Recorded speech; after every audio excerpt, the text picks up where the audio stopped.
Hey guys, welcome to Chicago O'Hare's Terminal 5. That guy was for some reason staring us. He was really staring us down. It was really close, right behind the camera too. Yeah. Anyway, like we were saying, we're taking Air France business class over to Paris, so it should be a good experience. So far, it's not been great. The desk service here really wasn't that spectacular. It never is in Chicago. They didn't put our known traveler items, so if you're from the US and you have global entry or you have TSA pre-check, that's your known traveler number. Entered it in, but they didn't put it on our tickets, so we had to go through regular security even though we had our global entry cards. Bad on you, Air France, not a good start. But anyway, we're only 15 minutes into this journey, so I'm sure it'll get better. Yeah. So right now we're headed off to the Delta Sky Miles Lounge. That is the lounge here in Terminal 5 where all of the Sky Miles partners send their guests. They used to have an Air France KLM lounge here, but they got rid of that with all the construction. So we're headed over to the lounge now, and we'll see how that is. The Delta Skyclub is a large lounge located in the main terminal building of Terminal 5, right next to security. The Skyclub Lounge serves all of the SkyTeam member airlines for those passengers traveling in international business class or first class, as well as certain SkyMiles credit card and reward status holders. This lounge was opened late in 2022 during the remodel of this entire terminal, and we have to say that it was a very welcome addition. The lounges that existed here before were just absolutely awful and old.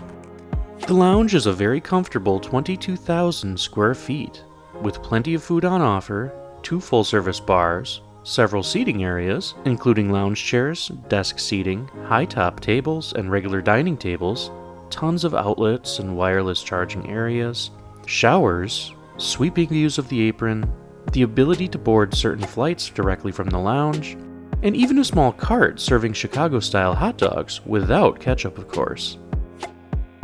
We dined lightly here, knowing that we'd have a meal on the plane, and had some chicken and a wrap, as well as some cheese and a small dessert, all while enjoying the beautiful views outside.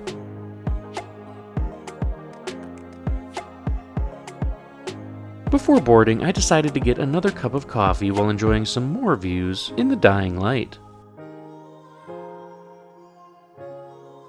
Since our flight was one of the largest and last SkyTeam flights of the day, it meant that we could board directly from the lounge. This was convenient, though it meant we couldn't really get a view of our plane from inside. Our plane today was an Airbus A350-900, and we were hoping that it would have one of the new and improved business class seating configurations that everyone was raving about, complete with a door in the cabin. Unfortunately, we settled into these old, though yet still very nice, seats. To say these seats are old is also a bit unfair, as this plane was only delivered a few years ago, and the seats in the cabin do feel very fresh and new. And we kind of got a privacy door. This cabin is laid out in a staggered 1-2-1 configuration. All seats in this business class have direct aisle access, a fairly large screen, and the ability to make your seat into a lie-flat bed for the journey. The controls for the seat can be found on the console directly next to your shoulder, and they're extremely simplistic, allowing only a single movement from sitting up to lying down.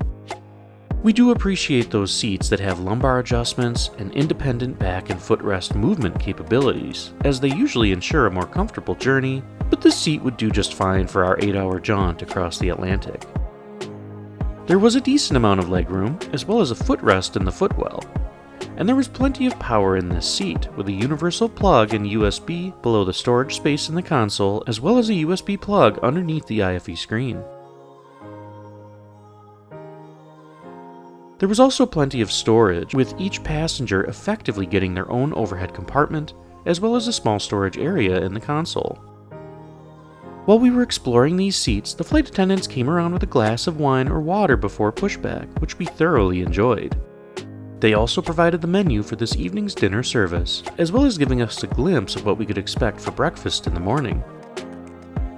About 15 minutes late, the forward door was closed, and the safety video started playing as we were pushed back from the stand and started making our way out to the active runway.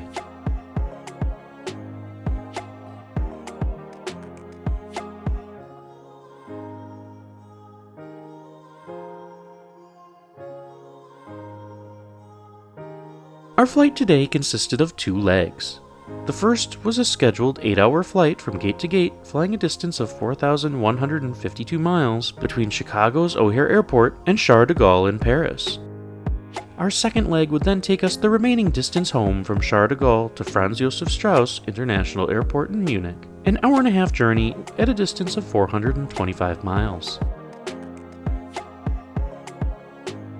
While switching around on the IFE, I found the forward-facing cameras from the tail and under the nose of the aircraft, and I got some great views as we made our way out to the runway and took off into the blustery Chicago night sky.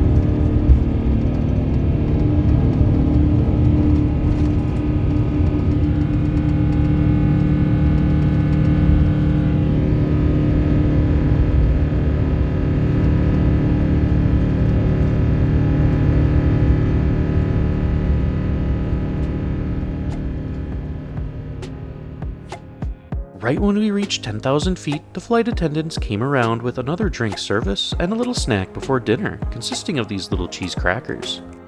I was able to look at the menu in detail now and saw our dinner choices. A beef fillet with a red wine and juniper berry sauce, a chicken fillet with a chablis sauce, a fish stew, and the veggie option, a sweet pepper ravioli with cream of butternut squash soup. All of these actually sounded really good, and we were beginning to understand why people seemed to like Air France's catering. My starter came first, shrimp and asparagus with fennel and tomato salad, along with my dessert and some selections of cheeses. This was followed by my beef fillet, which had the sauce on the side. Honestly, the presentation could have used with a bit of work. The beef was slightly overcooked, but the sauce had so much flavor. I could have also done without the sparse and fairly tasteless sides. But overall, this meal with that sauce was very good. After the meal, it was time to check out the IFE. Air France has a very good selection of movies, games, shows, podcasts, and more on these IFE screens. They do offer you headphones in business class, which are just fine, as well as a little remote, which proved to be very intuitive to use.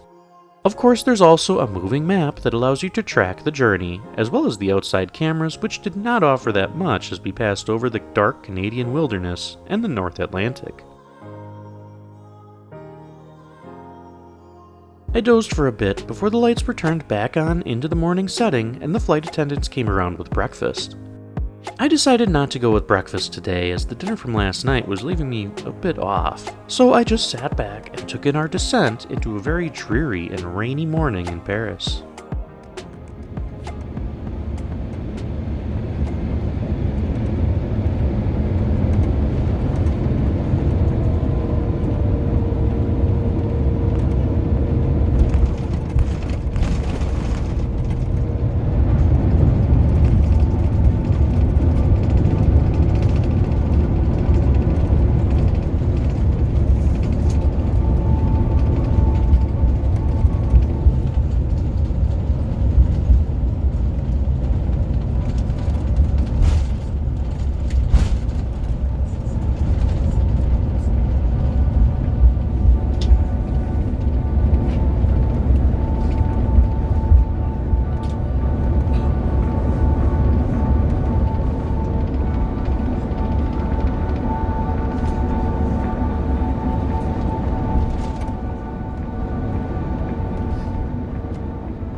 The first leg of our journey was done.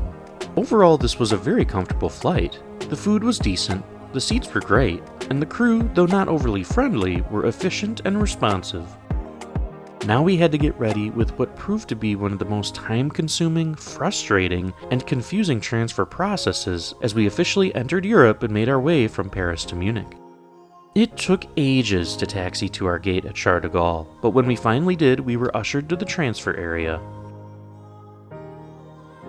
After nearly 2 hours of standing in lines, being told incorrect directions by airport staff more than once, and walking for what seemed like ages, and finally taking a bus, we finally made it through to Terminal 2G. The terminal is an outbuilding, but we were surprised to see there was an Air France lounge out here. Unfortunately, due to the amount of time it took to get us into this building, we were not able to experience it. We have to say, we know airports like London's Heathrow, Chicago's O'Hare, and JFK in New York get a bad rep for having a difficult international transfer experience, but in our experience, Charles de Gaulle is one of the worst airports we've ever flown through to transfer. Anyway, for our flight to Munich, we were taking Air France HOP, the regional airline which operates flights on behalf of Air France, its parent company. This small regional airline flies to 50 destinations with its fleet of 36 Embraer E170 and E190s. Today we were flying on the E170, which offers 20 business class seats and 56 standard seats. The whole plane is in a 2-2 configuration, with the business class seats being slightly more comfortable. We were 2 of the 3 passengers in business class today, so it's not like we were really dealing with a full flight here. The seats on this plane were a bit tired looking, but overall it was comfortable and had decent legroom.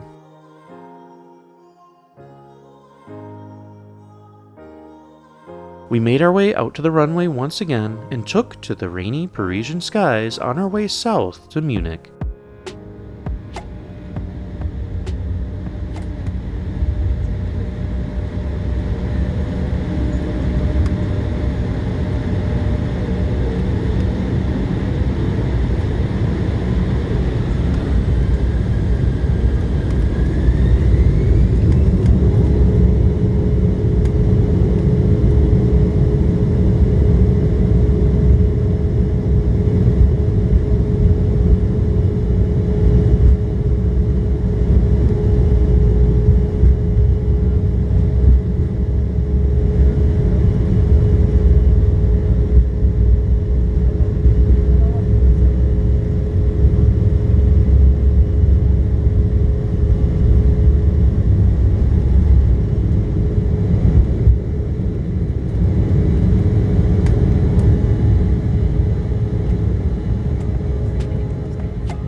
This flight didn't offer much in the way of amenities, other than a meal. It was now around 1:30 in the afternoon, so we were served lunch. Today it was smoked salmon with a pasta dish and a cauliflower cream and truffle sauce. There was also some nice French cheese and a pear torte for dessert. It didn't look like much, but it was actually a very flavorful meal, and much needed after our missed lounge experience this morning. Before long, we were descending once again into Munich's airport, going through some cloud cover and light rain before landing.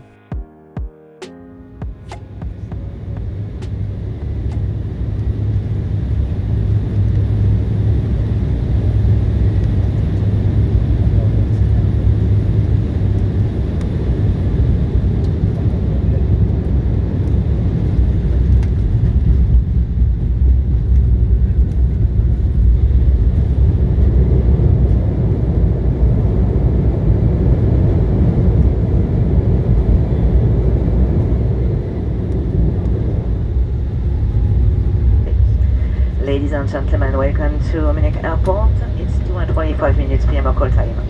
You may now disactivate the flight mode. Please keep your seatbelt fastened until the seatbelt sign has been switched off. And be careful when opening that compartment so that items may fall out. We thank you for flying with Air France and its SkyTeam partners. We wish you a very nice day. Overall, this flight with Air France was very enjoyable. The food was good, the seats were great on our long-haul flight, and the crew were good as well. We did enjoy flying on a nearly new plane, and it's clear that Air France keeps up with its equipment. Overall, it's not a bad way to travel, though we do really want to try those brand new business class seats. Thanks for watching this video, and we'll see you in the next one.